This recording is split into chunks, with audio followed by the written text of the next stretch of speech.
और साथियों, फिर एक बार हम गायक संतोष यादव यदुवंशी आपके बीच में आपके ग्राम सभा तेंदुआर उर्फ कटघर संजर से जो प्रधान पद के प्रत्याशी हैं डॉक्टर ओम प्रकाश यादव जी, जिनका चुनाव निशान इमली है और इमली पर मोहर मार करके आप लोग भारी से भारी मतों से विजयी बनावे, ताकि आपका, आपके क्षेत्र का, आपके ग्राम पंचायत ग्राम सभा का विकास हो सके।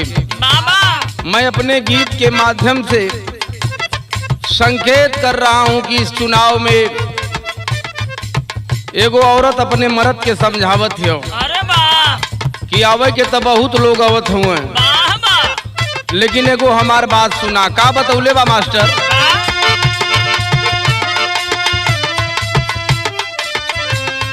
घर घर गूंजल ओम प्रकाश का नारा रजऊ, घर घर गूंजल ओम प्रकाश का नारा रजऊ, यनकरी मिली निशान मोहर मारा रजऊ, यनकर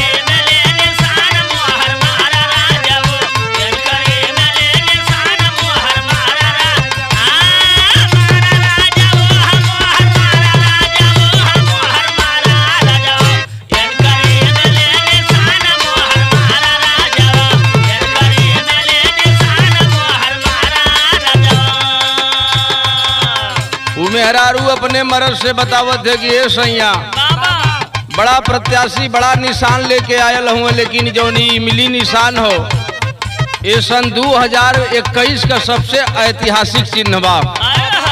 ज्यादा से ज्यादा इमली चुनाव निशान पर ही जीते वाले प्रत्याशी का तादाद हो, यह सुने के मिलत हो।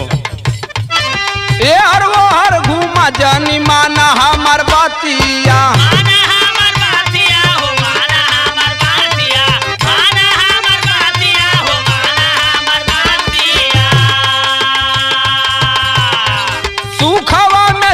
बीती चैन वाली रातिया,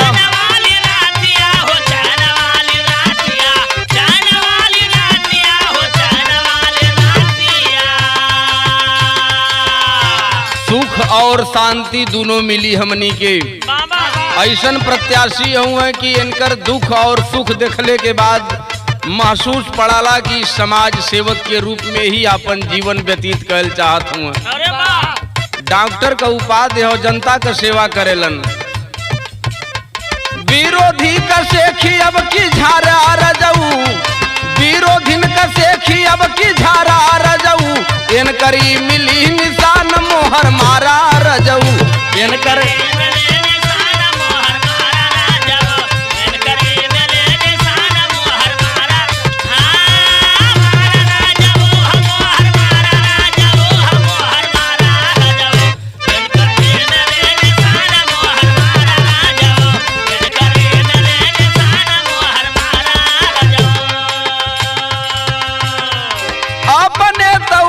दिया सबके बताया, सबके बताया हो, सबके बताया, सबके बताया हो, सबके बताया।